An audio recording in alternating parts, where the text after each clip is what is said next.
So hello, कैसे हैं आप सब लोग। तो आज हम बात करने हैं सीए फाइनल रिजल्ट के बारे में। How was the result and what needs to be the next step. तो इस बार 11,500 बच्चे सीए बने हैं in comparison to almost 20,500 in last attempt. तो हाँ, चेकिंग तो इस बार थोड़ी टाइट हुई है और पेपर की डिफ़िकल्टी लेवल भी थोड़ी इस बार ज़्यादा थी। तो कंग्रेचुलेशंस जो बच्चे सीए बन गए हैं, और जो बच्चे नहीं बन पाए किसी भी रीज़न की वजह से, so this video is for you. Now you have two options, either to blame the things like घर पे फंक्शन था, मैनेज नहीं हो पा रहा था, सिलेबस ज़्यादा था, पेपर मुश्किल आए हैं या चेकिंग टफ हुई है, और to understand the areas of improvement कि मैं टेस्ट और दे सकता था, मैं थोड़ा ज़्यादा पढ़ सकता था। जहाँ मैंने कोई चीज़ ये करके छोड़ दी कि ये तो पेपर में नहीं आएगी, ABC एनालिसिस के बेस पर छोड़ दी, मैं उसको और कर सकता था। ओके, तो अगर चीज़ों को ब्लेम कर दिया जाएगा तो आपको लगेगा कि मैंने तो ठीक किया है, जो मैं कर सकता था मैंने किया है, वो तो चीज़ों की ही गलती है। ठीक है, तो अगर वो चीज़ें ना होती तो मैं पास हो ही जाता। हाँ, मे बी आप बिल्कुल ठीक हो जाते आप पास, लेकिन अब क्या, अब रिजल्ट आ चुका है, तो अब तो जो हो चुका है उसके बारे में सोचने का कोई फ़ायदा है नहीं। और हाँ, प्योरली लक के बेसिस पर भी पेपर रह सकते हैं अभी, लेकिन उनके चांसेस बहुत माइनर हैं।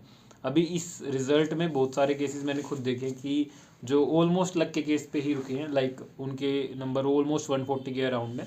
तो उनको हम यही मान सकते हैं कि बहुत बहुत माइनर इंप्रूवमेंट की नीड है। So be on path and find the focus areas.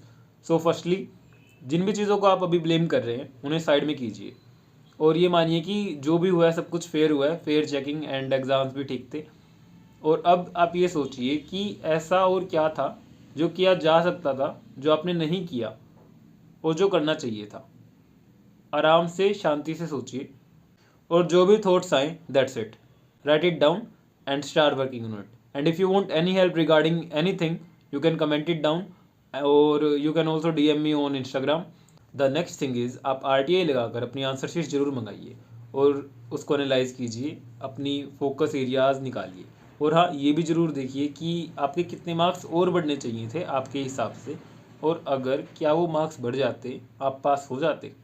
सो अपनी आंसर शीट ज़रूर मंगाकर उन्हें एनालाइज कीजिए।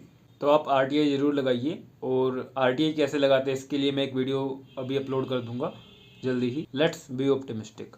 और अपने रिज़ल्ट को आप इस तरीके से भी सोच सकते हैं कि अगर आप इतनी पास आकर रह रहे हैं, so there is something that CA wants to teach you, and when you get the thing, the degree is yours.